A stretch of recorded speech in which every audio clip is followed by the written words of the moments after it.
Oh, we should pull up Cody's deficit strict push-ups mini kip. We're live. Hello, everyone. Welcome to the show. If you haven't already, like and subscribe to our channel. Ring that notification bell so you don't miss an episode. Why is that funny? It's good. Comment in the chat if you're here and you're excited for what we have to say. Open mic. Things are coming up. Things is coming up here. We got individual CrossFit games coming up here. What? Couple 2 weeks? Yeah, 2 weeks. 2 weeks. What's up, Renata? Hey. Here and excited. Here and excited. Cody Nothenagel. Yeah, let's do some announcements, man. Let's go. Oh man, there's so many good announcements recently. We got Cody coming on the gym to do some one-on-one coaching, and he's already been coaching in the gym. Yeah. Getting that apprentice coach going. It's pretty so good. is he gonna join the podcast soon or what? No. He's gotta earn. Well, Dude, listen. Focus on his programs. All right. I tried, Cody. Work with his athletes, and he can earn it. He can earn it like everyone else. Nice. All right. Let's see. Watch. Cody's gonna have the first games athlete out of you guys. Like, what do you mean? Well, no, like I don't want to be rude to you. What? Say it. Like made. Like his, like, you know how like I got Shanna. Oh. And you're saying, okay. And she never went to the games, and then I got her games. Yes. And then, like, Sherry was very good when she came to me. And then she made the games. Yeah, yes. Jen Botcher, that kind of thing. Like he's gonna be one of the I made them. Grassroots athlete. Yeah. All versus right. Like, and not that I put that, actually it's good. This is a good segue. Not that I put people down who do that like in coaching, but like Matt Frazier, like just collected people and ruined them. But also like, who is he built, And I do have, if I put myself on a pedestal and other coaches on a pedestal, that's like the pedestal. Like Tristan, mad respect. That's what we talk. What's up, Tyler? What's up, guys? I put him on a pedestal as one of my homies, like one of my, and like a lot of the respect comes from he pulled himself up from the dirt and got some games athletes, Also, he's been able to take some games athletes which is really impressive, near misses. And in like a year time, just bam, they're now at the games. Yeah. So it's just like proof of concept. And I like that. And I think, I don't know, I was just, making a prediction. He may not be able to do it. You might do it first. Who knows? But it's good. Yeah, just it takes a lot of luck, a lot of good timing, the right athlete to be willingness to be in the partnership, you doing the right things, them doing the right things. Like there's a lot that goes into that. It's not just like, oh, bam, I did this, but right. It's Don't worry, no offense taken. Thanks. No problem. Sherry was amazing. I also don't want to take anything away from her. And you guys made a great team. She actually was killer, I think, because of coming off of Mayhem and the work you guys did and like the little bits of understanding that you had and like game planning and some of the change in her programming, bringing her down so she wasn't so beat up that she could really perform. Yeah. When she needed to. Well, and even when she made the games, she just snuck in there. And I think like the whole time leading up to the game, she just like, because she just snuck in, she felt like she wasn't worthy. And then she went to the games and got 12th, which was really cool to see. And I think that really made her believe that just because you just like sneak in there doesn't mean that you're. Yeah, dude, backfills stand on podiums. Yeah. It happens. Yeah. Oh, Carlos, what does he got to say? See if Sophia's paying attention. There we go. Sophia. She's getting a little better, guys. A little faster. Second event, getting a lot of feedback. Pull that event up. It's actually a really good event. What's the feedback you've heard? I've not looked in the comments. I've actually started to. I don't want to delete Instagram because I know how valuable it is. I'm not going to be like Max, Coach L, Adrian Conway. No shade on them for deleting it. They're going to probably. I mean, Adrian Conway came back. He was just taking a break. But I definitely am at a point now where like I don't need I do get stuck sometimes in comments, but I'm trying not to get in the comments. I'm just trying to leave it. Cross posted a good video of how Dave tested. Yeah, I haven't watched that video yet, but I heard it was really good. But here it is. I like this workout. It was very confusing when they show the video, when you watch the video of what it actually was, because I didn't read the caption of this workout. And then when I read the caption of the workout, I was like, dude, I love this workout. And actually, I'm going to have my age group athletes do this exact workout and test it. And of course, change chipper style with wall walk buy-in. That was the one thing I was going to say. I didn't like that it didn't finish with the wall walks. I thought Why that was not? Why? I think a lot of people are having that issue. because it's weird, but because it's CrossFit, like you got to do it. You got to bookend it. Like you just, because of .com and Dave is so very CrossFit-y all the time Mhm. that it is odd that he would not bookend it with 20 wall walks.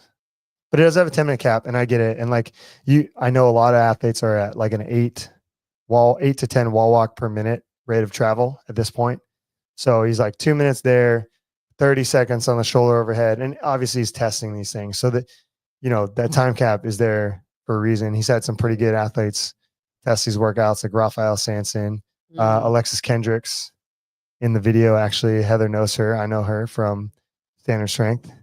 She gets coached by Kyle Habdo of Training Think Tank, but originally she was going to get coached by Heather, and then some things fell through. Yeah. Sad. But I coached her at an affiliate before she That is true. Before she became really competitive in the space. Yeah. So that's cool. But she's in the YouTube video. Yeah. But I haven't watched like the whole thing. I just saw. But yeah, it's cool. I think it's a great workout, honestly. Other than like not having the 20 wall walks at the end. Mm-hmm. Huge fan. I don't watch people go hard for 6 minutes, then do wall walks for 2 minutes. That is fair, but it'd be sick. Like, I like bringing it back. I don't like how like people get to walk around stuff.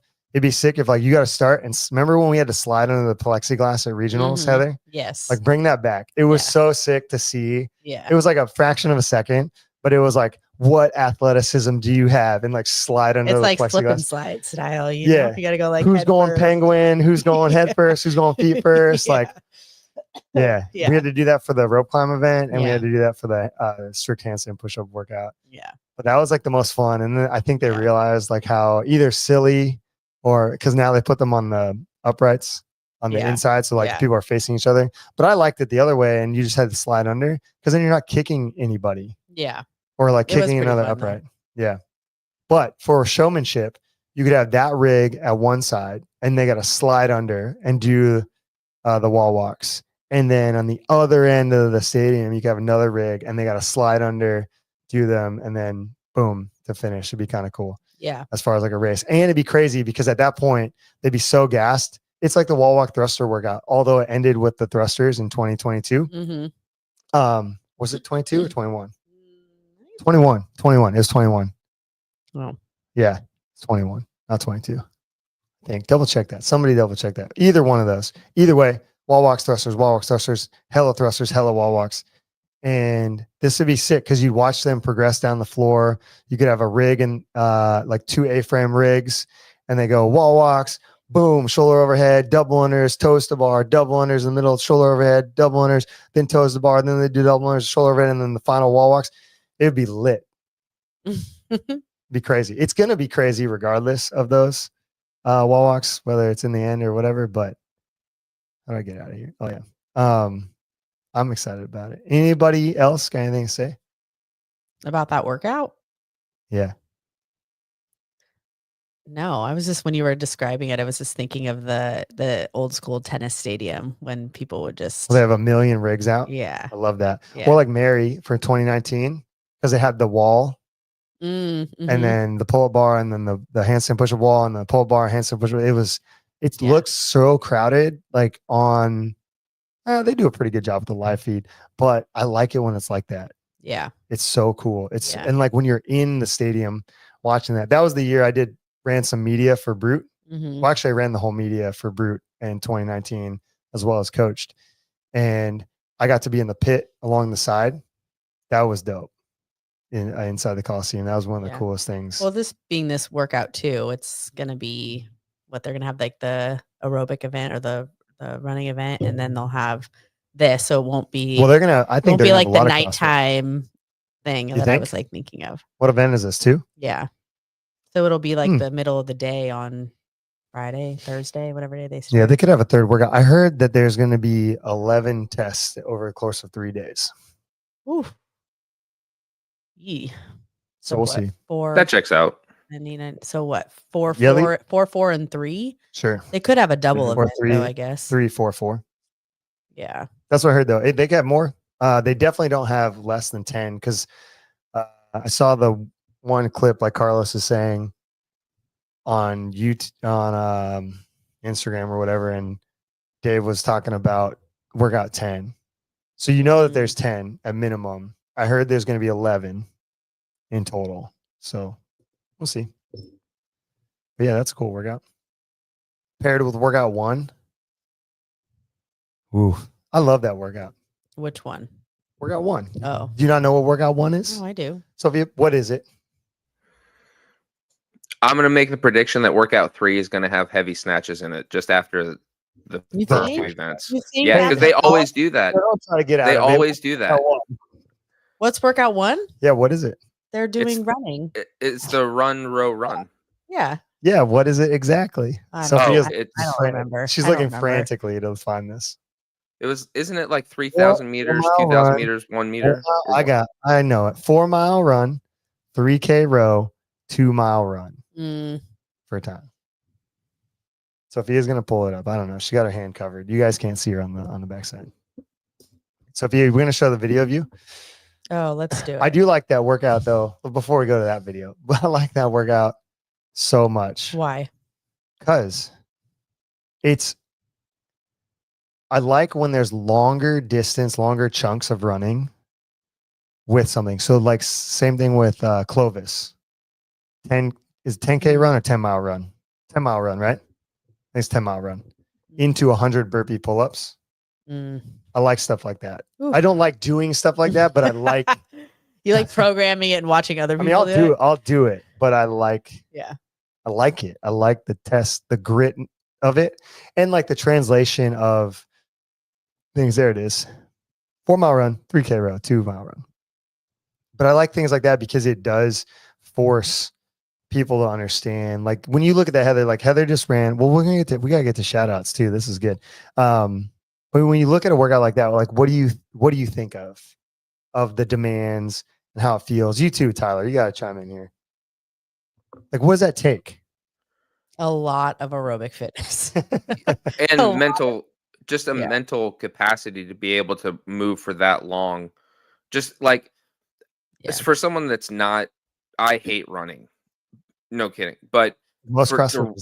right. But to The- run for 4 miles and you're like, okay, I'm done with that. And then you have to sit on a rower for 3,000 meters and just like you both have to zone out so that you're not just watching the meters tick, but you also have to stay in with what you're doing to make sure you're on pace. Right. That's what I think about when I see that. Yeah, and you're also, I mean, when you're running that 4 miles, for most female athletes, they're going to be at about an 8-minute pace on average. Mhm. I know they try to lie about that, and like even I want to get to the shout outs so I can talk about other things. But Sophia competed at Metcon Rush, and they did a 2.5-mile run with chip timers. They had the bibs, so then you get this data, and they had some pretty good athletes there, like Hannah Black and some other people. And so you get this data, and you already know what their running paces were based on how fast they ran the 2.5 miles. Mhm. And I use a pace calculator pretty often. And at this point now, I could be the pace calculator. It's pretty easy for me because I use it so much. But it's cool to see what pace people are running at. And then it just demystifies sometimes like what you're training for. Because I think a lot of people look or you hear or you see on Instagram, which is the worst place to be like, yeah, this so-and-so runs a 6-minute and 45-second repeat per mile. It's like, yeah, sure, probably in that training session. But when you do something like this, Right. that's not what the case is. Right. And you have to be like smart enough to figure out like what's the deduction and diminishing return of fatigue. Like Aaron, you remember Aaron Costa, shout out. Mhm. We would talk about this shit all the time. Like where's the diminishing return and fatigue state happening as people are starting to go through these like highly aerobic workouts? Because most people are not elite level endurance racers where they're going to sustain that output for the duration of the race. Because that's what true good Right. endurance racers do. CrossFitters are good at repeating, and that's the goal. But, you know, to do an 8-minute mile, 8-minute mile, 8-minute mile, then row 3K, then 8-minute mile, 8-minute mile, like it will be really interesting. And I wish they would give like how High Rocks gives the splits. I would love to see Mhm. what was the 4-mile run. What was Yeah. every mile? Well, and What was the 3K? What were the paces? Because there's no reason not to. And it would give people context of like how fast, because they're still going fast. Don't get me wrong. Yeah. And there's going to be people like Jeffrey Adler out there running like a 5:50 pace, 5:40 pace, you know, getting on the rower and rowing a 1:43-ish pace, then getting off and running that same. And I would love to know all that information. Let's see. Sienna Inside joke, Pesco inside Solido. joke. Sienna That's Pesco a good Solido. one. Aaron Costa's Fran clock is still running. We'll tell that. We'll tell that story. Too. That's a good one. But I would love to see that the same way. That's why I do kind of really like love High Rocks, and why we talk about it so much is because you get that data. Yeah. Like you can't do a race, and I can't like. Oh, speaking of doing races and getting data, I know I just found a race bandit recently. I was like, oh, what's a race bandit? Google race bandit. Sophia, bring it up. We'll read the definition. I found a race bandit. Mm. Anyways, but yeah, because you have a chip timer on, you're getting all of that data. You're getting the rock zone, you're getting the pacing for the running, and it's so cool to play that game because now it's just like, can you fit yourself into those race paces to be able to do it? Same thing is true with like if you want to do better marathon times or half marathon times. I can't see it. I got to pull it up. Hold on. All right, a race bandit. In the context of running, a race bandit refers to someone who participates in the race without officially registering and paying the entry fee. I found a race bandit. That's so funny. Know who they are. And I laughed. Oh, anyways, that's funny. yeah, don't do that, guys, girls, That's everyone. Lame. That's pretty lame. Don't be jumping in, doing race bandit things. Okay. Yeah, that's lame. I need your data. You got that little chip timer. I need it. Anyways, yeah, Well, like I guess what I was going to say too, like looking at that workout, like for me personally, I know I'm not a CrossFit Games athlete, but the demand of the running not yet compared to the demand of the row. I mean, the rowing's still going to be hard, but like, I just know because running is so much more demanding for me than like machine work, like how depleted I would feel going into the row, even if I like paced the running part. And so like, I think that it's, well, that's like what Tyler said. It's demoralizing. Yeah.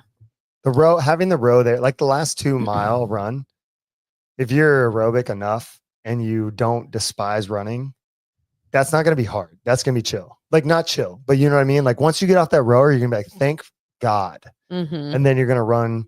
And it was enough break from you forgot about the other 4 miles you ran. Like it's a distant memory. I mean, is it weird for me though, to be like, oh, 4 miles, that doesn't seem so bad. No, that's I mean, good. I'm not running hard enough, but I'm running enough miles now that 4 doesn't actually intimidate me anymore. Good. It's progress. I said that to Renata today because let's pull up the text. I'll just read it. Read it live. Embarrass people live. Here we go. Hold on though. I got to find it. Is she going to, yes, Heather. Yeah. Oh yeah. She said, if you ever need a spot that's more measurable than trail, Fairport High School around the soccer field is paved. And I was like, we're never going there. And I was like, you don't understand trail running. And I was like, the measurements don't need to be that exact.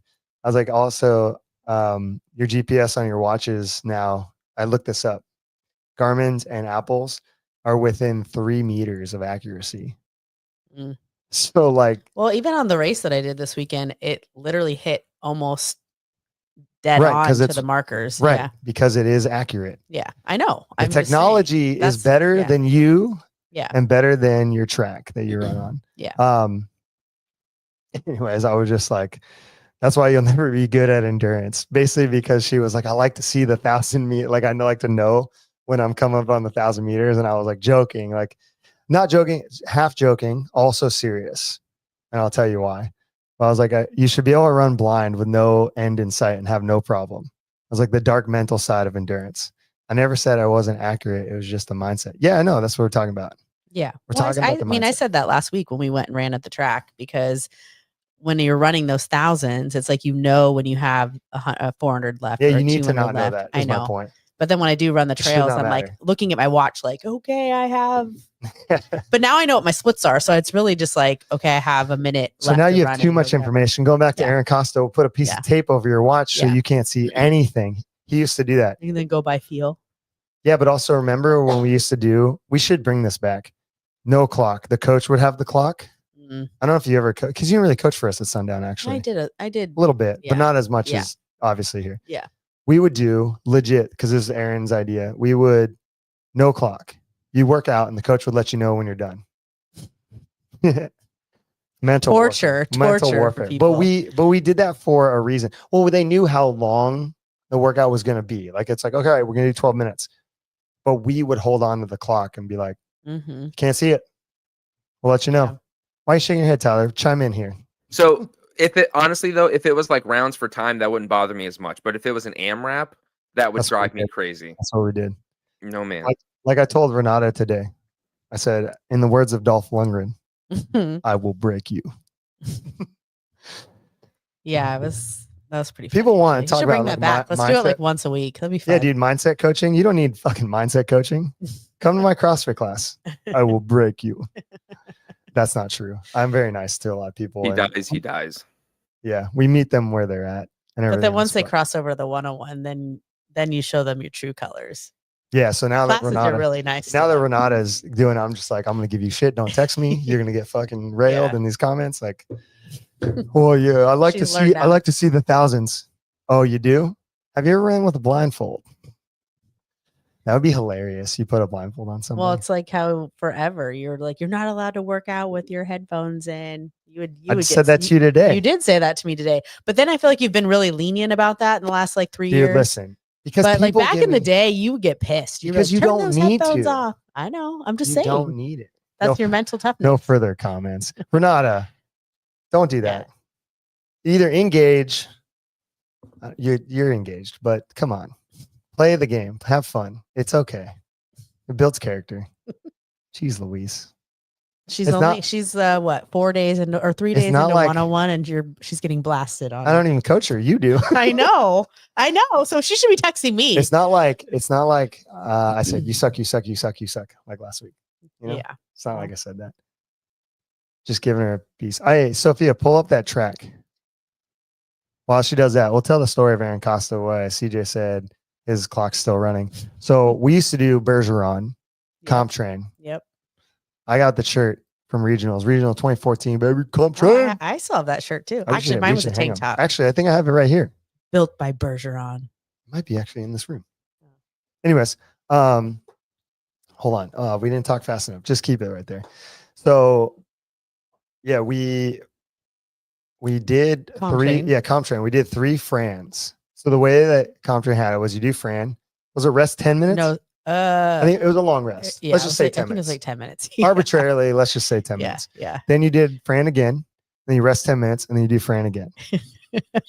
I'm just laughing, like just remembering this. Bro, it's so good. We were so hyped. I was like, Uh, yeah, dude, because like we see the vlog and we're just like stupid. This is like idiots. old school, like 2013. Yeah, We 2013. were all stupid. We're gonna get so fit, dude. This can be Yeah. so sick. It's just like, I'm gonna crush you. I'm gonna crush you. We're gonna, and then like the battle of like, So we who's- did two. We did two. hold on. Okay, Hold you're just on. gonna tell them the punchline. here, No, you know? no, it's cool. We gotta set the stage. It's fun. They gotta be like they were here with us. Okay.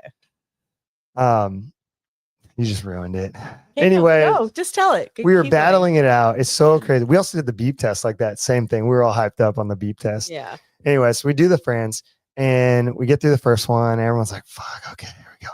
I think I have my times. I could look it up. I'm pretty sure it was like 4 like 17 because we knew we were gonna do, more than one. Mhm, So you mhm. you pull back a little bit. yeah. You're like, Yeah. hey, Yeah. we're about to do 3 of these. So we're I don't just think mine was that fast. I want to say I was like. so 5 Jeff and minutes. I were battling. I remember this, and we're just like trying to go back and forth. And Aaron's doing it. Aaron's like, I'm gonna be smart and play the old because Aaron was the old of a. He's still the oldest, obviously, Mm-hmm. out of all of us. But at the time, he was the elder. We used to call him Graybeard. And No gray bush. come on, family friendly show. What are you doing? Anyways, I know. Graybeard. We call him Graybeard. So he was like, all right, I'm gonna pace it, blah, blah, blah, whatever. So we do one. And like he was starting to look bad. Like I was just like, okay. So we do two. And then go ahead, Heather. Tell a story from your perspective from two on. Well, he basically just like laid on the ground and he said he wasn't going to do the last round. And so we were just like heckling him the whole time. Wait, 10 We're like, minutes. "Come We got on." 10 minutes to heckle him. Yeah, We're like, 10 no, you minutes of have heckling him. to. We're all going to do it. Everyone's Let's like go. We're in dying. it. Yeah. And he just basically tapped out and said he wasn't going to do it. CJ obviously was there too. She What was a doing it. loser. And so it was like the reigning joke for years that the clock was It still was- running. He yeah, still owed us a it's- Fran. This is almost what? It's 2013. So this is 13 years ago at this point now. Well, almost, because 2016. So 12 years ago. We're still joking about it. Your clock's still running, bud. Clock is He still doesn't running. even do CrossFit anymore, I don't think. But Yeah, maybe he not. still owes us that Fran, you know? I'm gonna text him. Hey, clock's still running. Yeah. Speaking of, hey, the world's most chaotic running track. Marissa sent this to me this morning. I didn't read the caption at all, but slide it over. Let's look at this track, dude. Look at this thing. This is beautiful. I want to run here. Keep going. Where is this? I don't know. I didn't read the Mm. caption. I just looked at the beautiful track that she sent me. Look, it goes under a bridge. There's like an over bridge. Keep going. Mm. Next one. Look at those people running, enjoying it. Look at this pit of death. Look at that. You could run in, like it goes into a hole. I want to know where that hole goes, to be honest. Like, do you go in and climb out and keep running? I mean, or you just pretty fall sick. into And the then these pit. people I like don't know. circles. Wow. And then next one. It gets better. Look at these. Look at Wow. hurdles. You go like make a Wow. turn. You're like, I'm gonna go over the hurdles. And then like This Mario. is like your dream. And then like Mario it. Look at these rolling hills. Keep going. What's that? Look at this bridge. And people run under, people run over. Keep going. Look at this. Keep going. Look at that thing. It's so cool. Keep going. Look, there's got a little merry-go-round. Look at this one. You can run hill sprints. You can run uphill, downhill, speed. Wow. You can set up blocks and be block man like Nate. People go left, right, up, down, over. Hitcha! It's like the best thing ever. Maybe that's what they're building at Penfield. I hope so. That'd be so cool. But Oh my anyways, God. yeah, think about like, oh, I want to see the end of my loop. It's cool. Sick. I think maybe, well, the running we've been doing for the gym, I picked the one trail. We won't say what the trail is. We probably shouldn't even say things are in Penfield or also. You never know who's creeping. Keep us all really safe. But the trail, like I've mapped it out. So I wrote the program of running based on the trail. So I got the trail map, and then I know the measurements because it's on the key of the map. And then I built like how I wanted to progressively build people through the distance. And it's kind of fun actually. It's a good way. It's not like I made this up, like trail runners do it. It's a good way to build progressive overload, learn certain trails, go through technical pieces. Not that this is like a level 1 trail. There is one part where like Heather was out there running, prepping for the 15K, and she had to like run down, like she didn't run down the you saw it where the stones are. Yeah, And well, the I steps. went all the way to the end, and then it literally there was like a drop off, like Yeah. stepping stones, and then coming up, and I was like, wow. And it's not too bad, but it does add a little bit of like, if you're trying to run fast through, they're like, Well, I definitely had to climb down. There was no like running down it. Yeah. So that's all. I mean, not that I couldn't have done it. I just was like, well, I'm not going to go that far, and I just kind of came back. But yeah, those running tracks inspire me to Yeah. make cool running courses. It's fun. Yeah. All right, shout outs. You want to talk about? Yeah. Hold on. What's Cody saying? Bring it up. You think CrossFit is going to hurt you down? CrossFit. Oh, hunt you down. CrossFit is going to hunt you down or something. I don't know. Oh, maybe. That'd be sick. I would love to meet CrossFit in person. I want them to like, it'd be kind of scary, but like, don't hurt me, CrossFit. But I would want them, if like I'm at the games and they're there, to like come up behind me and gently in my ear go, I'm CrossFit. It'd be weird. But But then also you like turn around and be cool. hyped too. Yeah, it'd be sick. Like, I don't know, like scary movie style, like stalker stuff. Because the secret identity. Yeah, it'd be things of dreams, Problem is I tell everybody who it is on the show. Yeah. So if that's you why want to he won't keep your do it. anonymity, is that how you say it? Anonymity, yeah. Anonymity? Anonymity? There you go. Yeah, don't say anything to me. Yeah, shout outs. Let's do it. All right. Sophia, you want to come on the stage, or are you fine with we'll just talk about it. You pull up the video. Sophia competed at Mekon Rush this weekend, battled from 13th to 9th, and stayed in 9th basically the whole weekend. But that's just because the point system had some really great performances for herself. Did 185 on a complex with a barbell of a power clean. I guess it didn't have to be a power clean, but clean, hang clean, front squat, jerk. Pretty Yeah. solid. I liked her celebration too. It was good. Yeah, it was good. I was here for it. And then did some CrossFit workouts, did pretty good. Beat some of her testing paces. Really got out there and got after it. Didn't really hear much from her after the last workout, but she made the cut. There was a cut down to 10 people. Stayed inside the top 10. Got herself some extra points. Nice. Crushed it.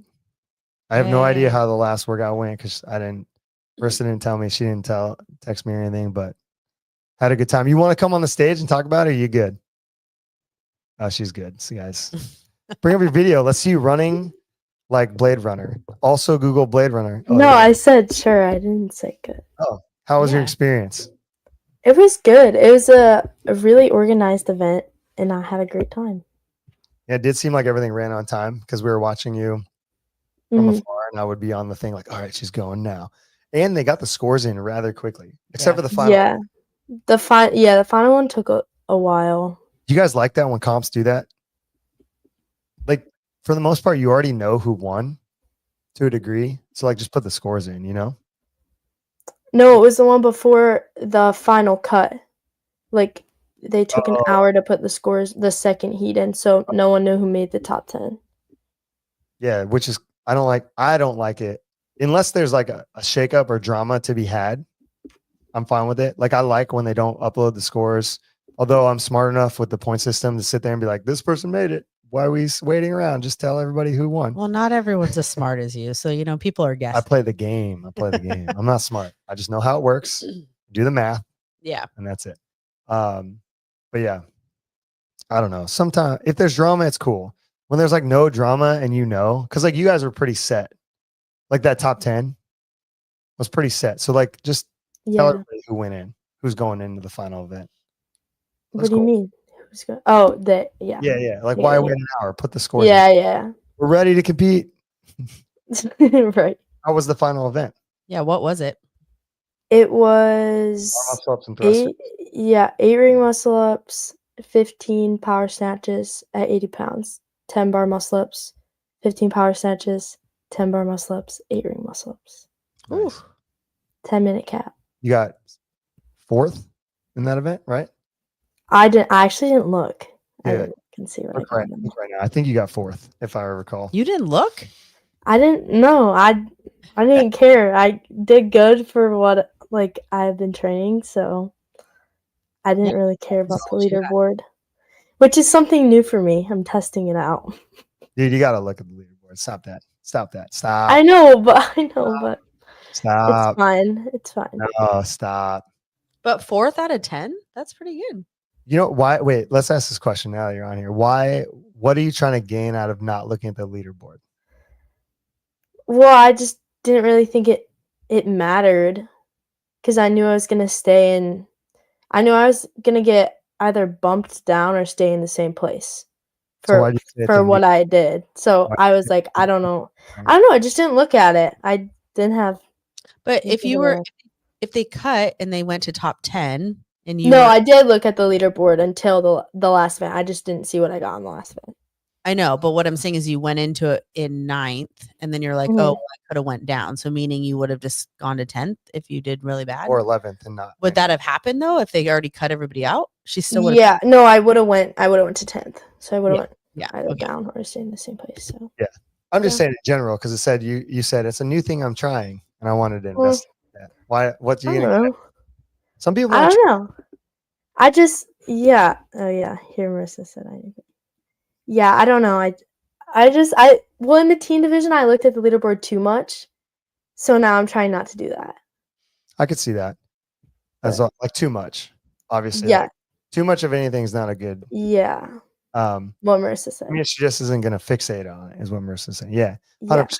Here's the thing: why, like, when people say that though, and I laugh about it, if you're at a comp like Mekon Rush does, and most do, they seed you right after the first event. You get seeded coming in from the qualifier if there's a qualifier, Mhm. know where you're at, and they put you in the heats based on that seeding, and then they put you in the heats based on the ranking, and then they reseed you, and they work their way from the center. The center lane person is in first, the person to the right is in second, the person on the left is in third, and then it goes fourth, fifth, sixth, seventh, eighth, ninth, blah blah blah. Then when they have the other heat before that heat, the person who's in 11th is in the middle, and then it breaks down the same way. Mhm. When athletes are like, Ariel Lowen said this shit, and I was like, bitch, you're in the final heat in the middle fucking lane. You are in first place. What don't- did she I don't say? look at the leaderboard. I don't know where I was. I'm really just focusing on blah blah. You were in That's the kinda last funny. heat in the middle lane. You are in first. How many CrossFit games and events have you been to Yeah, that's to not funny. know that you are first place? Well, Dude, what would be crazy is if somebody who's wearing the leader jersey was like, I don't look at the leaderboard. You're like, what? What are you talking about? Anyways, my point to that is like, even if you don't look at the leaderboard, if you understand how they seed and you understand the game, you know where you are. Yeah. You're like, well, I'm outside on the outside lane. I'm either 10th or 20th. So shit, better Yeah. do something to get to the middle. Yeah. Anyways, yeah. Well, more like 9th or 10th. And then they reseed. Well, yeah, on the Or what- outside. Come Depending on what heat you're in. technicalities, dude. Technicalities. I was talking about like the extra heats Yeah. and stuff. And in Sophia's scenario, she had 17 competitors, but originally 20. Three Nice. people Yeah. dropped out. Couple people, yeah. They were goners. Honors. They were They good. didn't want the heat, you know. Yeah, Can they we want talk, that can we smoke. talk about your running video? Oh Yeah, my pretty god. It's so good. Hey, you know No, what? it's not. Yeah, shout out. Sophia ran one of her best effort runs at this event, which is great. She's been working on her running. We've been giving her a really hard time about her running, basically every running session. And when she runs, she comes to me. He goes, look at my heart rate, look at my paces. Aren't these good? So it's good. It's good. And She he don't says, "You suck, you suck, you suck." suck, you suck. Every time, guys. Built your confidence. I'm for this trying to keep- weekend, I'm so- trying to Yes, built it up. I keep you hungry, you know. They play the video. Let's see it. I haven't seen this yet. This is cool. Well, for context, my brother made this, and I didn't know he made it. So He's hold proud on. of you. Let me- It came from a place of love, I guarantee. Oh yeah, I'm sure. Dude, not everybody's trying to troll you. How it started. All right. Okay. I see that. Rolled shoulders. Mom's. Oh, yeah. Dude, Oh, good. Wait, where did he post? You posted this, right? No, I think didn't post anything. they did. I think Oh, they just you got got- privately. Oh, send that. Someone's got to post that. That is But so he good. My said- mom wanted to send it to everyone, and I was like, "Guys, no." That's funny how it started. You're like, and then just like, I love Yeah. it. The effort. That's so good. All right. Anything else you want to say to the people? Nope, I'm good. All right, you crushed it. Good job. We're proud of you. Thanks. Now we're gonna put in more training so you can go from 9th to in the big dogs. Yes, You already more said- running. This is what I say. This is your first adult competition. Yeah, technically second, but first out of the teen division. What was the first one? I did one when I was 14 in Long Island. Oh, that or doesn't. 13. But we're That talking doesn't about count, like dude. the When Oh, you're like big. when Yeah, you're yeah. actually I 18 guess first. years old, yeah. not Yeah, six yeah. below. That one doesn't count, dude. That's like exhibitions. You know, Exhibition. yeah, I still got fifth in that one though. exhibition. You were 14. It doesn't count. Mhm. Sorry, dude. Doesn't count. You weren't old enough to put your ID up front. You know. I guess. Anyways, see you later. Oh, Thanks a lot. gosh. Keep Bye. Good job. All right, Heather. Shout out to Heather. She ran a 15K. I did. Did you walk it all? I did Oh. on the 2 hills. I did for part of it because I was just going to get really exploded. Actually, I told you this when I finished that the second or third mile, like my foot went numb Oh, yeah. and I was like, oh gosh. And so I had to like kind of pull off. I think my calf was pretty tight and you don't really get a whole lot of warm up. You just kind of go. So I pulled off for a couple minutes and stretched and walked. And then it was right before we hit the hill. But then I was able to kind of work it out, and then it was like fine. So I ran pretty much the whole thing. I was like, my goal was to like not walk at all. But I did when we hit those 2 hills. They weren't like actually that bad. You went and looked at the course map and you made me nervous that it was going to be like really bad. It wasn't too bad. But you had to walk. Well, I didn't have to. I just was trying to keep my heart rate down Yeah. because it was already kind of high. But I don't physically think that I would have had to. I was just trying to keep my heart rate down. But I was nervous when my foot was kind of bugging me at the very beginning because I'm like, oh, great. It's going to be a really long 6 miles to go. But it worked itself out. And the last 2 miles were downhill. So that was pretty sweet. So that was nice. But I did it 9.3 miles. I survived. I actually had a good time. I had a good time. So I'll take that win. So it was cool. Sweet. All right. Yeah. Tyler, any thoughts on that? Sounds like a good story. No, I'm stoked for her. I think that's to go from not liking running to willingly run a 15K. Yeah. Well, yeah, now we got to sign her up for a half marathon. There you go. See, Yeah. you started this. I committed on Yeah, Monday. it's gonna make you better.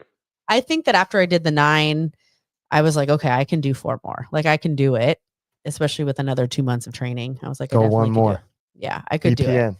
And I just figured that you've been bugging me to do a half forever. I'm like, I'm already training for it. So if I'm going to do it, I'm going to do it now. What's crazy is that like, I understand the distances really well now. And especially me running one, like getting the understanding of that and how it translates into CrossFit and just the training itself, like how aerobic people get by doing that type of training. I think like for most CrossFitters who are strength biased athletes, running a half is probably perfect. You can make an argument for other stuff, but like it's probably perfect to build and prep and take serious to make yourself aerobic in that way and like work on running, not just like doing the race. It's hard because so many people go out and just like run the race and like do poor training and don't realize it or aren't focused on the right things. But yeah, I think if anybody is like, hey, I've burnt the candle on strength. I'm in Heather's scenario.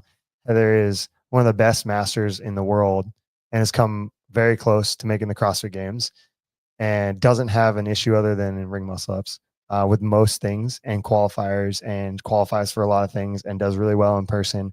But what gets her is her maximum sustainable aerobic power that just like other girls who have an aerobic base, like Lauren Cullen, for example, that I coach, would just absolutely obliterate her in things that are like burpees over the row or rowing and double unders. Like, and that's a combo you see in qualifiers. You see it at competitions, workout like Sophia had to do is 2.5 miles. Like Heather's going to get last place, and that's not what you want as an athlete in the space. Yeah.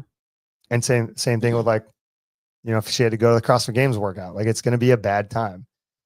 And so looking at that as far as like coaching, it's like, hey, we got to work on this. So let's go ahead and see if we can raise that ceiling of aerobic, because it's not like easy. Like the training itself is easy aerobic most of the time, like especially because we're going to follow an 80-20 model. But and people don't know that as 80% of the time it's easy, 20% of the time you're going to go hard as far as your training distribution. And that is going to bolster her ability to, when we race and when we do the 20% sessions, we're trying to run at threshold or just below or slightly over or at, like just in that zone of really uncomfortable, not zone 5, like we've talked about, but really, really uncomfortable to increase her speed. And those sessions are what's going to pay off, because when you start doing a half marathon, because of the distance, the speed sessions emulate a lot of longer CrossFit 15 to 25 minute workouts, which help translate really well because you're going to run for 15 minutes by 4 sets to 6 sets. And it's like 1.5 miles to 2 miles, depending on how fast you get, everything else. And that level of intensity for those speed sessions, that 20% of her training distribution, is the same as her moving her bioenergetics, moving herself in a hard 15 to 20 minute AMRAP that requires burpee box jump overs, rowing, blah, blah, blah, whatever, like really hard aerobic movements, plus maybe a barbell in there or something, or like, it's just too good as far as like when you look at a really developed quality half marathon training program. And I experienced this for myself and improve. And you guys watched me in person improve my CrossFit a lot by doing the half marathon and that type of training without really even doing any more CrossFit, you know, because I was already good at CrossFit. I already had a requisite strength level that's pretty good. CrossFit's pretty good. Like I can improve obviously like everything, but it without doing anything else just bolstered me up another notch, which is why I'm like trying to get back into running except for my hamstring. But well, and I think one of the things I'm really enjoying about the training, I mean, once I was joking at the beginning, we were talking about the games the games workout with the 4 miles. It's like once I've kind of gotten myself in the training and I've gotten past like the 4 or 5 mile thing, and I'm like, okay, I can keep doing it. I'm enjoying that it's very tangible to see improvement. Whereas like in CrossFit a lot of the time, well, for real. And it's like when we've been doing CrossFit for so long, it's like, you kind of know what your numbers are. Well, you you're kind of know what measuring one thing, right? Right. That's why. That's exactly why. And people need to know that. And so it's cool for me to be able to like, as someone who's been doing CrossFit and for a really long time, and you don't see a lot of big improvements. Well, you see, I want to correct that just because I think people suffer from that. And it's like irks me a little bit. You do see improvements. Yeah. The problem is because you're doing so many things, the improvements are smaller. And that's what you're talking about. Yeah. So just to give clarity and context. Yeah. I watch a lot of people improve dramatically through the lens that I'm looking through as like performance and KPIs, but they don't see it because they don't know. And it's like, you know, you and I both know when you're down the funnel, getting one more toe to bar is then like, let's say you do 10 and then you can do 11. That's a huge improvement. Right.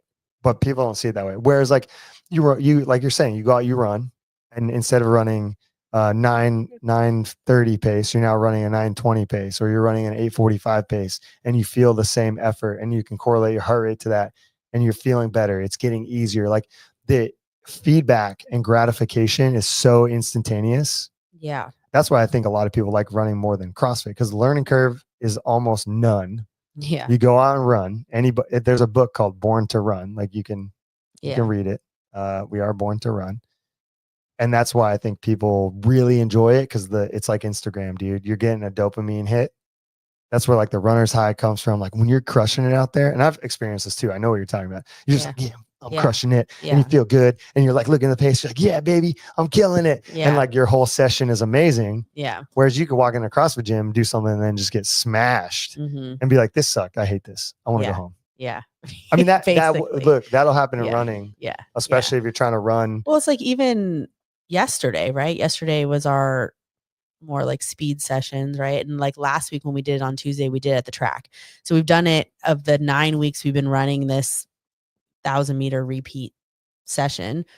The 2 weeks that we did on the track, I was like 40 seconds faster per split, which is like a huge difference. And I was like, okay, it's like we're on the track, like we're running on the, not on the uneven ground and, on like the nice floor where you can run a lot faster. The rubber. Yeah. You're running on the rubber. And so then I ran the 15K on Sunday. And then yesterday we had the session and I was like, okay, like I'm kind of feeling a little trash. We'll see what happens. Like I just did the first two and it was like kind of slow. And then I felt like I kind of settled in a little bit. And then I was running the same paces almost that I was running on the track last week. And so I was like, okay, like that just alone I was like, okay, like there is improvement. And now I can correlate that a lot faster, like in the trail running more than just like being out on the track, which is the biggest thing. It's like, it takes a lot of time, but you can see those returns rather quickly. Like how many people spend 9 weeks doing like every week for 9 weeks with dedication and intention and discipline doing toe to bar, for example. Almost none. And be excited about it. Right. You know what I mean? Like right. And be like, yeah, man, my legs were a little straighter. Yeah. Yeah, baby, I got my feet together today. My toes were pointed. Yeah. Oh yeah, I got thumbs around the bar. Yeah. Like no one. I mean, I do because I'm a weirdo like that. I'm like, these look good. But most people no, they're not. But running, you can be like instantly end workout shows you what the effort level was. It's like, oh yeah, effort level 9. Yeah, I was working hard. Oh, Yeah. calories burnt. Oh, paces. Oh, yeah. It's just getting in your face. Like, Yeah. here you go. Here's Yeah. your reward on Yeah. your plate. Unless you have a Garmin, then your Garmin tells you you're trash. You know. Oh, is that why? Is that my problem? Have you seen the meme? There's like an No. internet meme that goes out that's like basically like it's like the person running. It's like the difference between wearing an Apple and a Garmin. And like the Apple's like, great job today. You closed all your rings. You're amazing. You hit your paces, best pace ever. Da, da, da. And then like it's like the same person runs up and it's like wearing a Garmin. And it's like, you need 10 years to recover. You didn't hit any paces today. Yeah, You're That's trash. so Like, accurate. yeah, it's funny. And I was like, yeah, Apple people are more encouraged to Maybe run. And that's they're excited. maybe that's my problem. Yeah, you got to switch over to Apple. Dang. Yeah, maybe. I like They my built Garmin, they though. built it in to make I you- like that negative reinforcement. Oh, It reminds me of sweet. you when you tell me I suck every perfect. week. Perfect. Did you have your headphones in when you ran? I did, and I got your text Sick. on mile 3 when you're like, "Oh, you should almost be done," and I was like, "Nope, I still got Dude. miles to go." Well, we didn't actually start. Like the race started at 8, but we didn't actually cross the start line to like 8:20 or something like that. Because Okay. by the time we actually got through all the people and whatnot, but crazy story. I have to So tell wait, you. that extra 20 minutes, would you or would you have not been? Well, I would have been like Okay. in mile 5 or 6 at that point. Yeah. All right. Just wanted to. But yeah, it was just funny, like the timing of it, because I was like, I started not at 8:00, so. All right, well, I But don't know that. interesting story. I was telling a couple people on site this. So around mile 3 or 4, like at the golf course. Oh, Hold gosh. on. Sienna Pesco Solito. Garmin, you're slow, fat, and poor. How does it know your financial bank account? You got Apple, you got pay on there? Yeah, So you're slow, fat, and poor. That's a good one.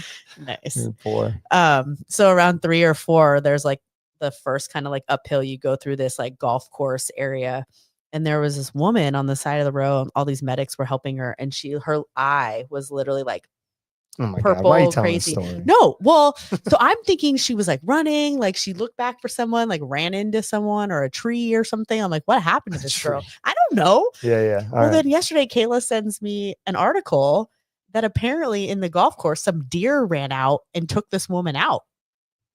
And it was like 5-10 minutes ahead of us. So I was your like, point is running is dangerous. no, my point is if that would have happened to CrossFit me, is safe. I would never be running again. So Oh my luckily, God. luckily that didn't happen, and a deer didn't attack My me God. in the middle of the race. It was crazy. I was like, what? Speaking of half marathons, I mean, Renata is in the comments. She signed up. They're going to do the same one. Let's pull up. Sophia, I sent it to you. Sienna Pesco Solito. I just like that it's, she changed her name now on YouTube. It's good. It's funny. But yeah, pull up the run, the little course. This got me hyped. Because of my hamstring, I was disappointed, but it's the one I sent you with the little dirt road, Sophia. She's going to run a half marathon in Colorado. And she sent me this video where this is kind of cool because they're hyping up this half marathon like wildly, which is sick. This is going to be the running course. Wow. And they did like this aerial and this girl, she's coaching the run. I have some problems with her running mechanics, but hey, man, whatever. She out here influencing, doing a good job. I mean, that's pretty cool though. But the thing is, like, like we've learned, running economy can be different from person to person, and if it's not broke, don't fix it. As long as you're getting gains. So like her elbows and shoulders in that really tense position might be working for her. You never know. But anyways, look how sick this is. Marissa said, "And drive me. I want to do this run, and if I don't do it this year, I might do it next year. It's a cool course as long as they don't change it, because I guess they changed it this year." What's it called? Boulderthon? Boulderthon. It's cool. Marissa, I had an interesting thought listening to the Nick Bear book when he was talking about tapering for the marathon. Do you ever know full capacity in CrossFit with not knowing the breadth of the tests? Yeah. So this is a really good book. If anybody, I hate it because people like Harley's already called me out for really enjoying Nick Bear and like Go and BPN and Go One More. And we joke like, oh, sponsored, not sponsored. What? Really interesting story. You listen to his book. It's great. Highly recommend it. He does some parts circle around a little bit, kind of like me. So maybe that's why I like it. But there's a lot of really good gems in there. And one thing that he's talking about that Marissa brought up is that he talks about doing a prep, like a marathon prep. And you're in there working hard and you're not really focused. Hold on. We'll get to that one. Oh yeah. A single modality test, like running, can be precise in prep and training. So that's what he talks about. It's like, you're running and you're working hard to get to, his goal was a sub 1 hour and 45-minute marathon. And to do that, what pace you have to run. You know what the end goal is that you have to train for and achieve. And so in that, there can be a lot of stress. There can be there's training days. You got to go out, what paces you're going to hit. There's no same thing with Olympic weightlifting is kind of the same thing too. What the qualifying totals are, what your other competitors can do once you get in that little funnel, and you have to hit those things or else, you don't do it. You fail to achieve the race. And he talks about because you shouldn't, even though there are people who do, and we could argue about this forever, but you should not run, even though I did it because I wanted to see if I could. You should not Don't do what I do though. Yeah. I was so new to it. I was so green. I have no idea. You should not run the race prior to running the race. If you're smart about your training, you shouldn't run the full distance. Even though people want to. I want to see if I can. I need to make sure I can go the distance. Well, no, good training prep, good blocks, and knowing your pace and knowing how long you can sustain it, all of those things will give you key indicators. FYI, there are people who've come before you who are phenomenal endurance racers who don't do that, and they will tell you why. And it's proven through their evidence and hundreds of thousands of racers that you don't need to. But because of that, and it keeps a good prep, it keeps a good taper, it keeps you safe and uninjured. Because the fear there is what if you get injured trying to run that distance before you run the distance? And then there's also the conversation of well, what about ultra marathon runners, 100-mile racers? You're not going out running 100 miles before you go run 100 miles. Right. You don't need to do that. And so you build these training programs that are precise and accurate. And you try to look at that's why I love coaching endurance, because it's so easy. You know what they're going to be able to do through their historical information and their results. There's no sure, you get a little bit of adrenaline, you get a little bit of this, a little bit of that. Sure, fine. You're saying I wasn't going to run a 7-minute mile for 9 miles. Yeah. With adrenaline, for sure you were. Definitely, dude. Okay. Some people think that though. Yeah. They think well, adrenaline's let's hate on Luca for a little bit. Luca's giving me that statement. Yeah. I'm dude, listen. Yes, you're going to get a boost. But if you don't train it, the likelihood of this adrenaline giving you the ability and characteristic, It's a little. Yeah, unless you're really close to the metric, which we don't know, what Marissa's saying for CrossFit. You don't know the test. But we've been doing this long enough now, I could argue you look at the chipper workout. Anybody listening to this, you've done single dumbbell shoulder overhead, maybe not at 50 and 70 pounds or 70. Yeah, 50 and 70 pounds, but you've probably done it, a little heavier, or maybe you have done it at that weight. You have done wall walks. You have done toes to bar, right? You've done double unders. So then all you got to look at is the volume and be can I do that? How fast am I going to do that?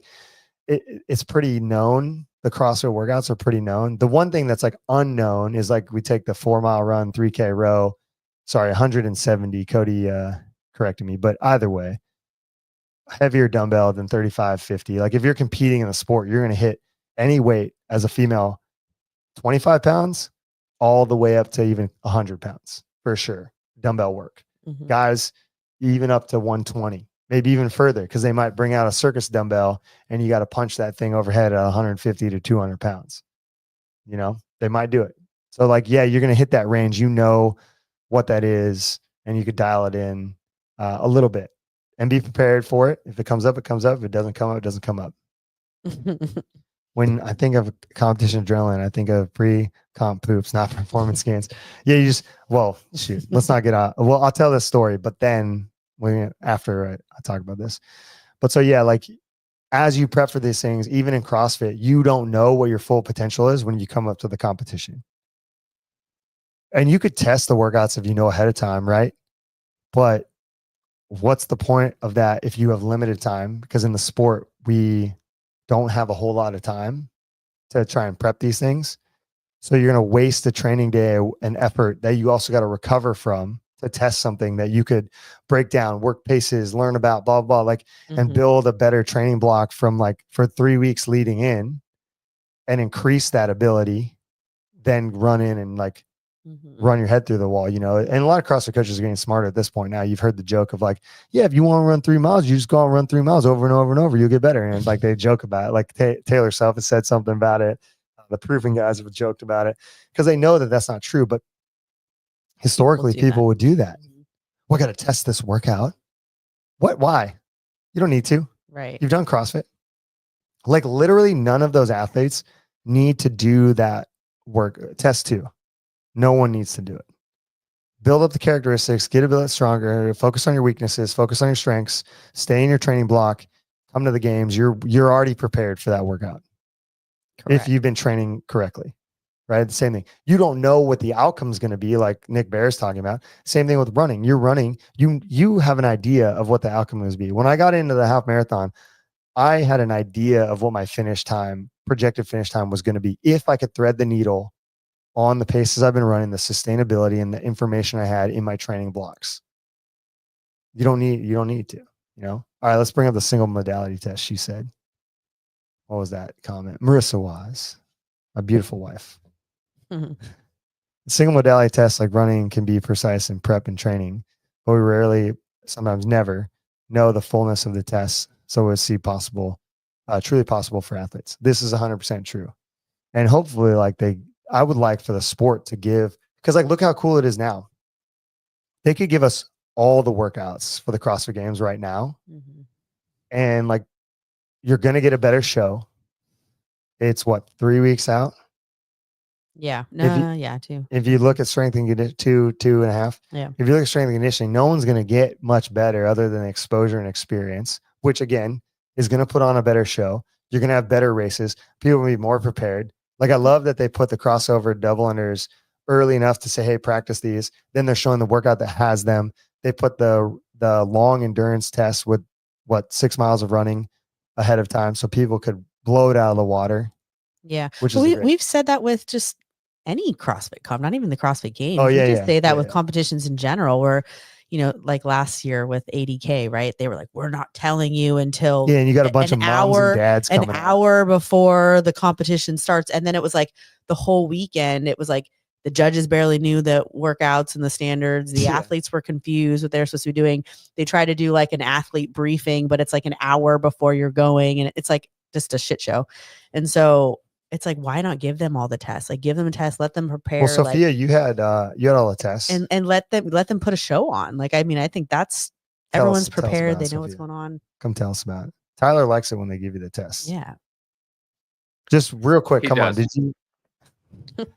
Did you Yeah. enjoy the fact that you knew like what a month in advance all of the workouts? Yeah, it was. It's okay. It's good. Sorry, it was easier to kind of like prepare for it, I guess, to know like more in advance and like do those like progressions and then see the like, I don't know, the getting better at the progressions, I guess, Yeah. Which gave, before going. One just gave you a little bit of confidence going into it, and so that you could perform Mhm. better. do you feel like Yeah, for sure. any unfairness because everybody knew? You think it was like, well, now everybody knows, so they're gonna get fitter than me? Did you feel that? No, All it right. was only like a month before. Like Yeah, you said, you can't really get that much better in 1 month. Yeah. I can't think of a reason other than that why people won't want to know. Because I know there's some really Well, hardcore people. And to that- like what Marissa's saying, it's like, personally, like even if you just tested all the workouts a month before, it's like, what your score is going to be essentially, but you don't know what the outcome of the weekend's going to be. You don't know what anyone else is going to do. You don't know anything else. So Right. it's like, well, that's great because you know what you can do and have your strategy, but you don't really know it's not going to affect the competition. Right. Right. But you still like Timurus and like Nick Bear, what he was saying is like, that can be an exciting moment as well.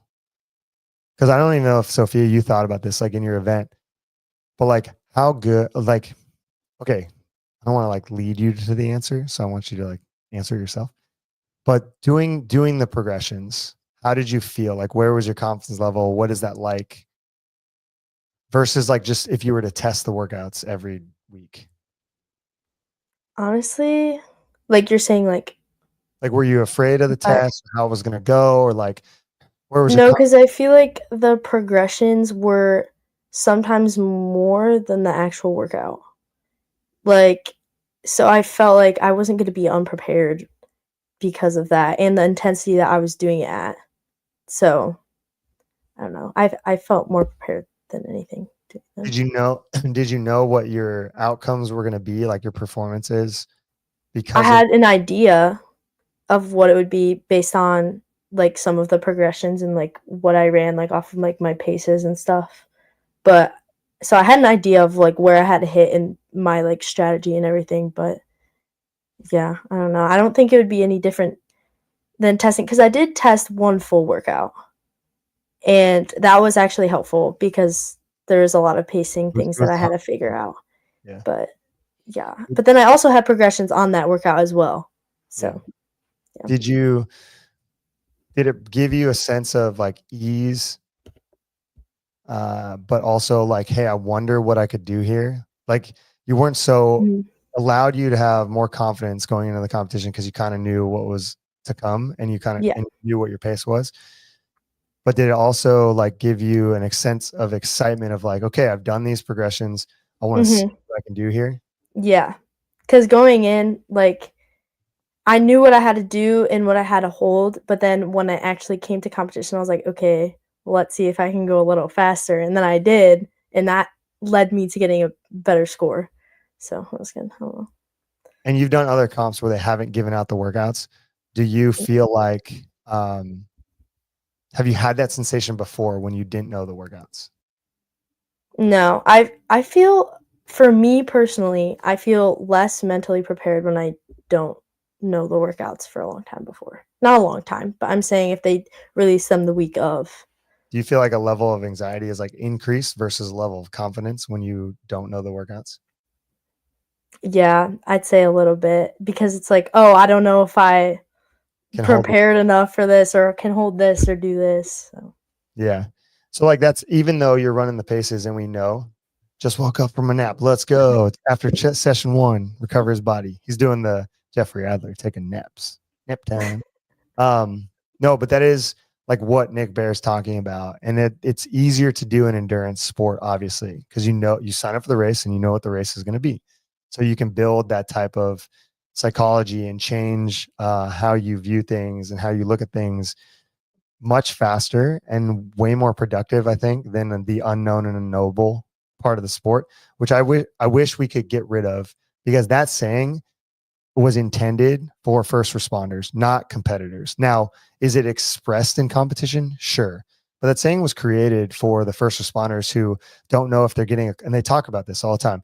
You don't know if you're going to get a call where you got a domestic violence problem. You don't know if you're going to get a call to a burning house. You don't know if you're going to get a call to a car accident. You got to pull somebody out. Like that was the point of unknown and unknowable, that you don't know what the response call that you're getting as a first responder is going to be. So you need to be prepared for anything and everything. And somehow that bled its way into the sport. It is cool. It's novel, which I like. And I think there's some aspects that we can keep of that because of the novelty and how fun it is. But I just don't know how necessary it is in the space anymore, to be honest. Unless you guys disagree or anyone in the comments disagree. Don't disagree at all. I think it's too ingrained in the ethos of CrossFit to go away. Right, but that's what I mean. I think it was poorly interpreted because that wasn't the intent. Yeah. Like that was not Greg's intent. Does he like it? Yeah, because he's like I am, where it's like, yeah, mess him up, dude. Fuck it. Yeah. Like he was big time in favor of chaos, that workout where the judge would tell you how many reps you had to do. And the way they told you is they put their hand up. Like you just keep going. Yeah. Wait for the hand. 2018. You've never watched Chaos? Yeah, no, I remember. I'm just saying I forgot about that. Yeah. Which I do like. That is fine with me. Have one event that's like that. That's fine. I don't, have a couple mystery implements and see how people adapt in athleticism. Great. But I think there's nothing wrong with letting people know like 80% of the tests or whatever number you want to. Because like we have Sophia as an example, and we could have tons of people in the call and the live that would, I think, agree with what she's saying. It gave her a best opportunity. It was still some anxiety, gave her some ability to be creative too. Cause like what she said was, I wonder if I could go a little faster. So she's in the controlled pace that's going to give her the outcome that we've already trained for and tested and built your body up. Just like if you're running a half marathon, if you know that you're going to run a 7:12 the whole time, you try to hold the 7:12. And if you feel good and you're at mile 8, let's see if I can do it, or mile 10 coming on the back stretch. And you're like, I got 3 miles to go. Let's drop this down to a 7-minute or a 6:58 and see if I can get some time back in 3 miles and turn and like get a minute back, and that's what they're like looking for in these types of races. So like that gave her an opportunity to be creative, to ask herself if she's got more, but also be successful in her attempt and not reckless. And sometimes I think there's a value of learning how to be reckless a little bit, and that's why CrossFit's good. But I think we get more out of everything and the sport and the space if we were able to do more of like the endurance racing style training. Yeah. Where we could build people up, give them some confidence, get them ready to go, and then ask them in the moment, like them ask themselves in the moment, could I do a little faster? That's why I like even like the High Rocks conversation. Like it's also good that like even Jace, he woke up from his nap, but like telling the athletes that they're going to, they did it too many times at too many semifinals. What? The 30 snatches. If you were only able to go to one semifinal event, I'd be down with that. But like, because you were able to go to like whatever semifinal, if you qualified, there are athletes who ended up like doing 30 snatches for time, like 3 times. Bro, that's insane. Like talk about like the unknown unknowable. You're going to die by that, but then you're going to let some athlete do 30 snatches for time at 225, 155, 3 times with like 2 weeks apart, 1 week apart. Yeah. And you're like, oh no, we got to do unknown unknowable. No, it's cool that they just snatched 30 reps for time a couple times. And variance is yeah. They were they were outside. It was hot. They were indoors. It was not hot. There's variance there. Yeah. Weird. It's a weird, like when I see things like that, I'm like, what is happening? Like what arguments are we having here? And like, where's the logic?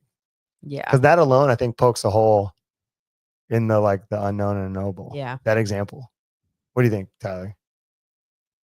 I want someone to disagree if they do with a good argument though.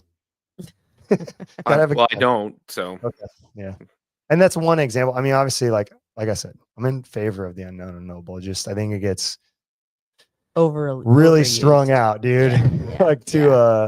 It's almost like it's just to an unnecessary. Like they make it very novel, and it's just unnecessary. Yeah. Like it's just especially like like Marissa brought up like these, or like maybe it was you, Heather. That these like weird comps. Yeah, it was Heather. The Adirondack. It's like, come on, man. Right. It's like and it just added, your local throwdown. We're not telling you the workouts. It added more chaos and probably more stress to the organizers than anything, because people are asking a bunch of questions. Like they don't know what they're supposed to be doing, what the standards are. That was a good my move. First event, they ended up having to change the workout because it was like an interval style thing. And then unknown does not keep people from specializing. You want to know why? Because the program is based on general physical preparedness. Right. Take your level 1. You just pissed me off. I'm sorry. Yeah. They're laughing. Tyler's laughing because he knows I'm right. You will never get a specialist. You could take away unknown. Oh my God. I don't want to go down this route. You want specialists? Go play grid. Yeah, there you go. And their workouts are unknown, which is crazy. But because they have the specialist position, you know that you're going to do these 5 gymnastics movements, these whatever. But what you're going to see in that event or competition against the 2 teams, they vary it up. So you still got to be good at the thing that you're good at. So like you still got to be good at pirouettes and freestanding handstand push-ups and butterfly ring muscle ups and blah, blah, so that you're still building transitory movement patterns and getting second wave adaptations that Greg talks about in the CrossFit journals. Okay. You asked for a disagreement. Yeah. Okay. Well, I got one. Thank you. I appreciate it. And now and look at you, just fired him up. Fired me up. Good. You won't get specialists as long as you stay true to the other core tenets of the CrossFit training program and the methodology and the journals originally. And some people do lose sight of that. And you could get specialization if you don't continue to keep those other facets and characteristics. Pulling out the unknown and unknowable in high level competition, especially at this point when you got fools like yourself, Jace, that are phenomenally impressive and like snatching nearly 300 pounds and clean and jerk almost 400 pounds and can run, 5 30-mile paces. Like you're you're at the edge of like just your body's going to erupt, like your joints, because you're Mhm. just you're pushing yourself so hard, which is amazing and impressive. Adding this layer of unknown is just unnecessary with the level of the athlete that is now. Mhm.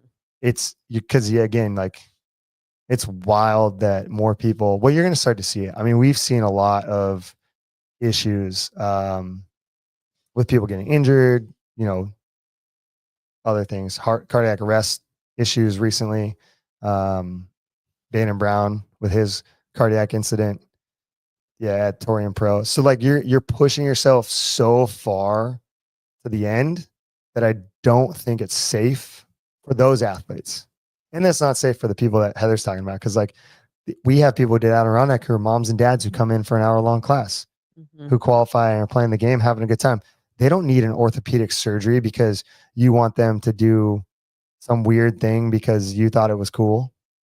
Like Well, there's and a especially because they had no chance to prepare for the weird thing. yeah, and then you call it, oh well, unknown and unknowable, Yeah. dude. It's like, okay, what about responsibility for these people that are coming to your competition Yeah. for their safety and well-being? Now I sound like the PFAA. Yeah. Anyways, thank you for Yeah. the disagreement. Well, that Jace. and like I said, I just think that it puts on a better show. Like, let these does. athletes be confident. Let these athletes like show us what they got, and not be like all nervous and holding anything back and whatnot. Yeah. I think most athletes are nervous enough coming into Yeah, like competitions. like make it fun. Yeah. Crazy. How did we get on that? Talking about I don't know. Sophia?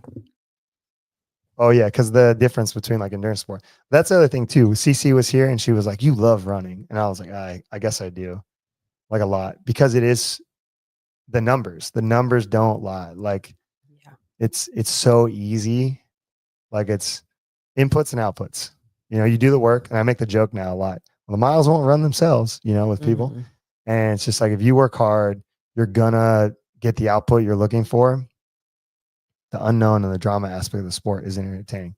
Yeah, I know. I did say they could keep some novel things that are entertaining, but like I said, like I threw out a percentage of 80% being known. That 20% leaves a lot of unknown, especially if you get up to like 11, 12 events.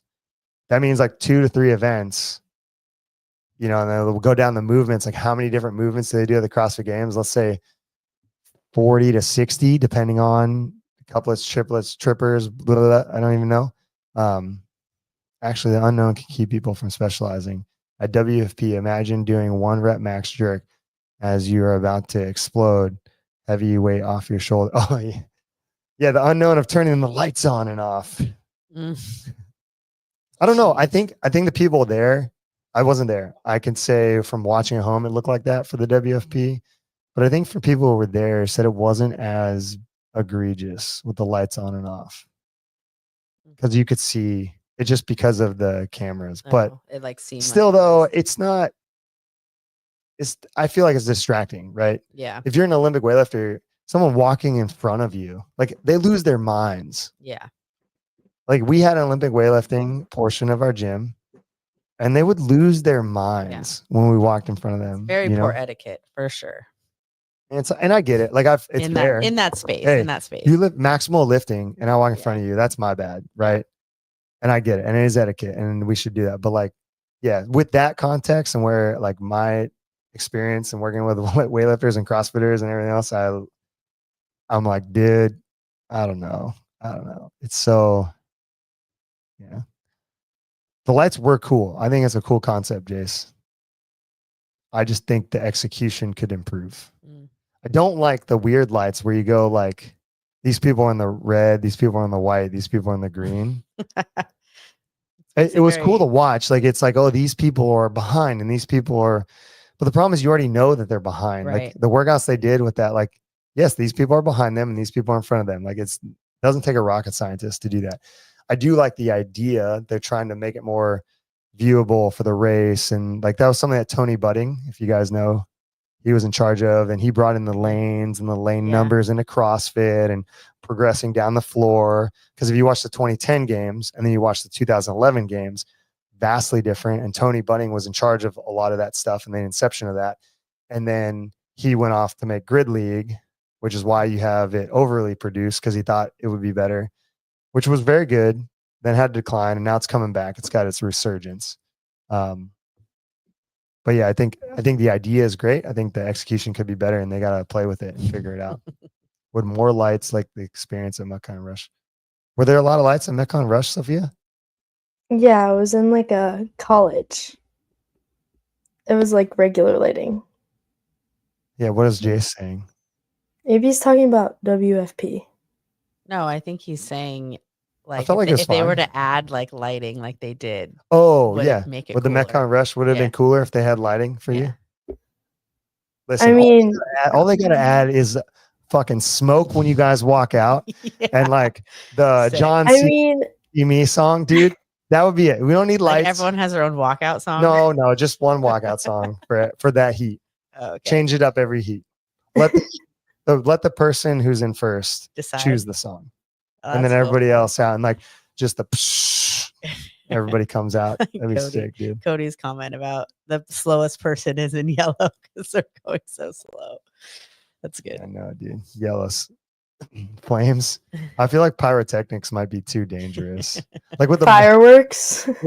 You walk out, boom. Metcon backdrop and just flames just lighted on fire. That would be something. On the Nah, channel, let's- Channel 7 News. Anyways, I don't know. I like it. I just think it's distracting a little bit, especially in the lift. Yeah. The CrossFit thing, like where it's going down the floor, I could give or take that. You'd have to ask the athletes how they felt. I don't really like it because like Rogue had the best lighting this last year, the Rogue Invitational. Like, and I like the WFP. I do really like the half turf, half rubber field. I think that's sick. I think that's a cool addition to the field of play. Just like looks wise, I like it. It's Mm. cool. So I'm glad WFP did that. But I think Rogue, the way it was, like you could see some of the people, the flooring was cool. It was, I liked it a lot. I don't need I want to see the people, you know? So like when they did the last day where they had like the red, green, white, you couldn't see your person. Like if you're a fan of the sport, like you want to be able to see that person struggling or winning or whatever, and you want those emotions. And I think that was a piece of criticism from the WFP, like because some of the athletes, when they hit a huge PR and the jerk stepped out of the bright light because they're walking away from the bar and the circle around them was too small, and then you missed a lot of those huge celebrations. Mm. And I think that those emotions, you know, because it is gladiators, it is the arena. Like that's why we're so intrigued by it. Mhm. And if you miss those, it's missed opportunity. And I agree with that because I want to see that shit. Because there was I didn't even remember who it was because the celebration was like, whatever, can't see it. Somebody like hit.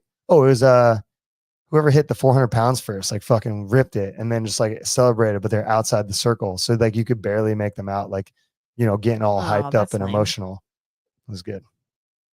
Nah, no one is in the crowd. WFP. That's true. That's true. Oh man. I don't think it's gonna last, dude. You saw that I don't think so either. the sprinting, what's it called? The sprint circuit for track and field. And they owe the athletes like $13 million in No, total. I didn't see this. Yeah, what is the track and field thing? And they took like the best events or the most spectated events, and then they have these athletes compete. And they basically did what WFP, it's almost identical business model to the WFP. And now they owe these athletes like something like $13 million or something. It's crazy. Wow. And they can't pay them because nobody wants to watch this shit. It's like CrossFit. Nobody wants to watch CrossFit. Not nobody. Except but, CrossFitters. Just CrossFitters want to watch. CrossFit. well, this will be like maybe the last thing we talk about and we'll get off. But like that is one of the biggest things. Somebody brought it up recently on one of the shows. And I thought it was a great comment. And Merce and I were talking about it. But like, and maybe it's the OG in us and everything else, but like the way you get more spectators in the sport is you find a way to police and bring back the true affiliate cup, you know, and you allow one team per affiliate. That's it, in the open, in semifinals or whatever they do, or if it's just open to games, doesn't matter. Because that will drive spectators. Because you think about numbers, one team at minimum is going to have one spectator per athlete. If you go back to 6 athletes, which I know it's chaotic and it looks like a cluster, but it gives people more opportunity. You bring in a spectator, you bring in 6 spectators per team. Because at minimum, someone's gonna have one person coming with them. And then what it does too, even though people talk about like, oh, the teams aren't as good, and it would dilute the teams, bring down the teams, I guess fitness quality, and who cares? Who cares? Because it's going to drive friends and family of those team members into. That's why regionals was so big. Everyone talks, well, regionals was crazy and everybody came and blah blah. It's like, yeah, because I guarantee you, if you went back and figured out a way to look at like who bought the tickets and what, that'd be really hard to do. You're going to find out that the affiliates and the affiliate teams were filling the seats. Yep. Not the individual athletes. Yep.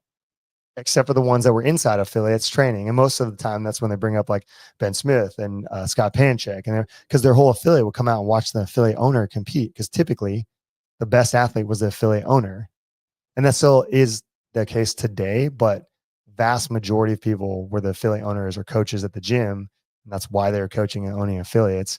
Probably not the best for like curing chronic disease and health and fitness. Is that this person's trying to become an elite level athlete instead of focusing on coaching, because we all know that like it's very, name somebody who's done both.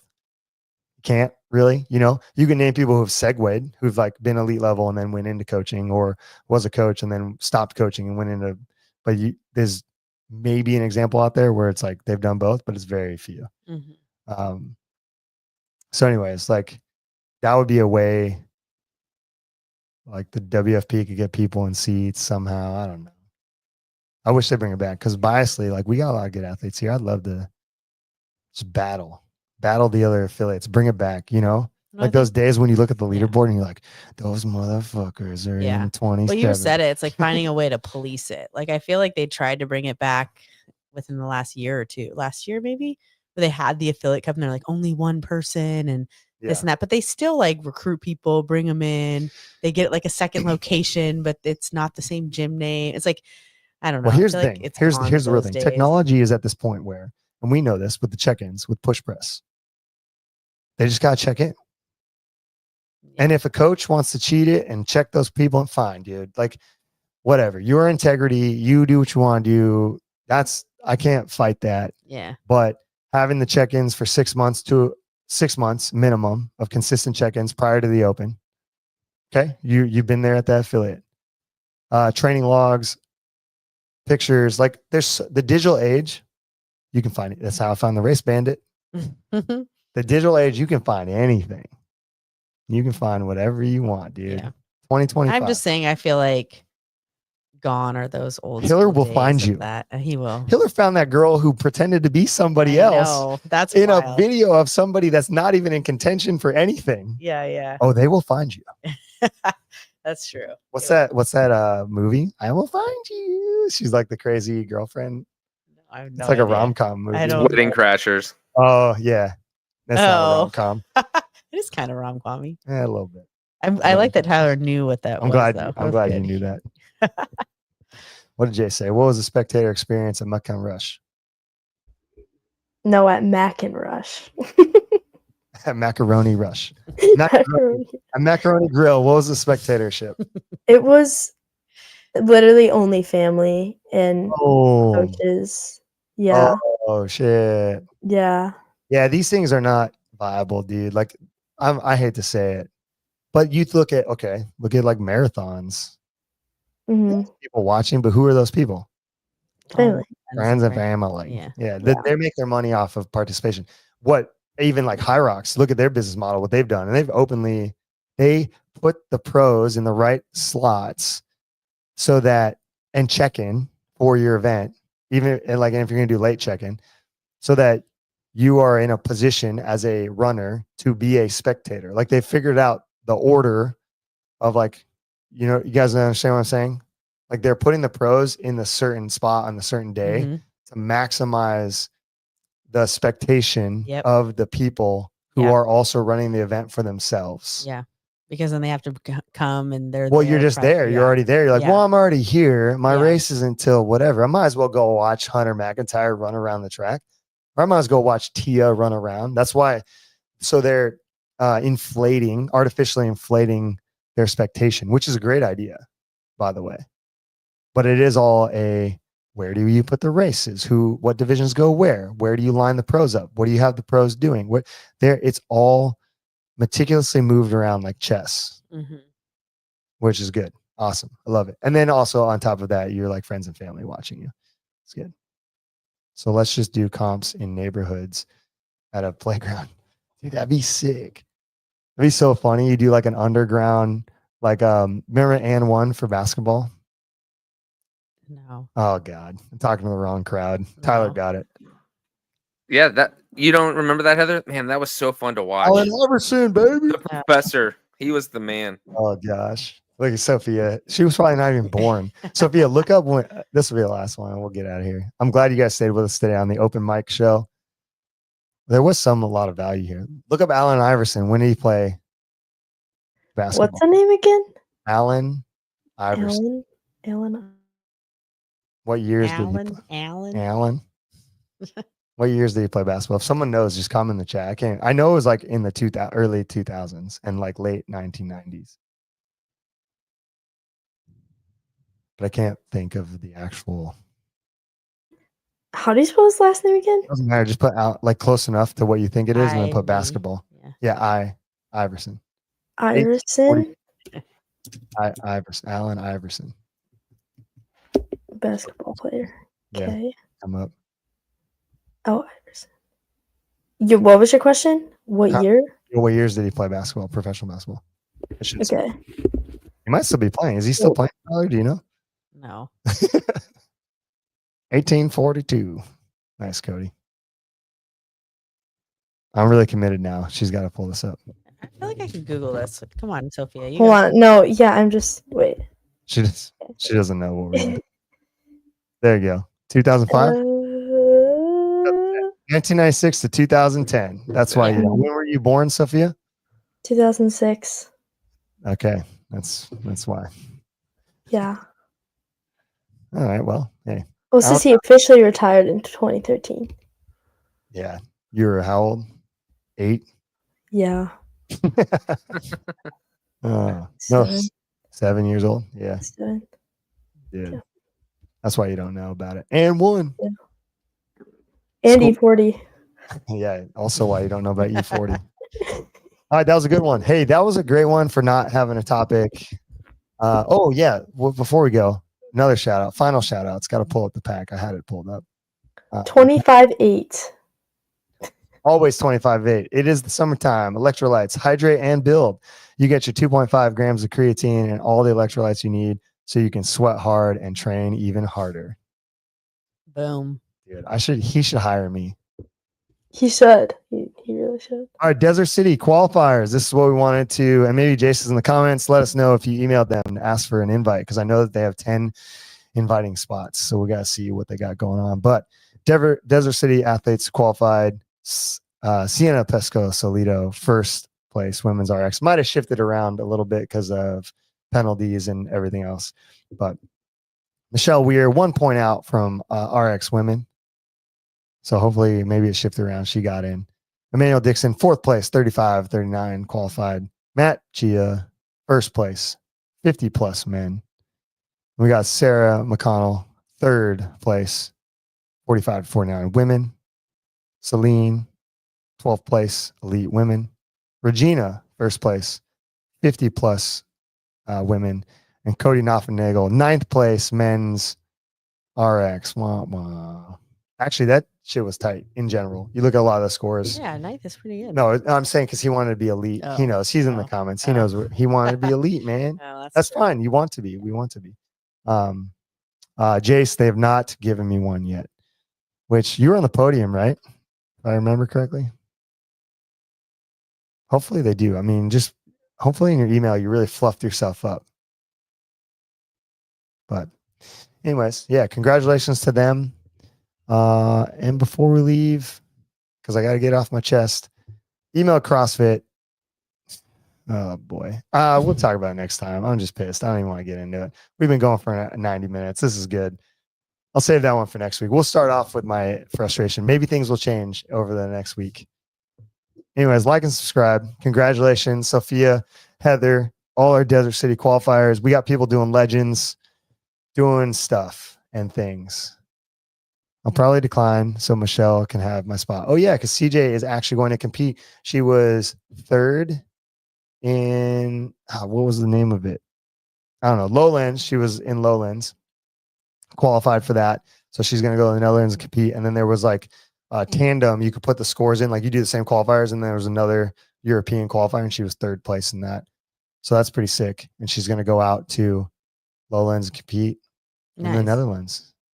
Awesome. Battle out. She's the only awesome. American. Let's go, CJ. She's like Apollo Creed. nice. Only American out there in the sea of non-Americans.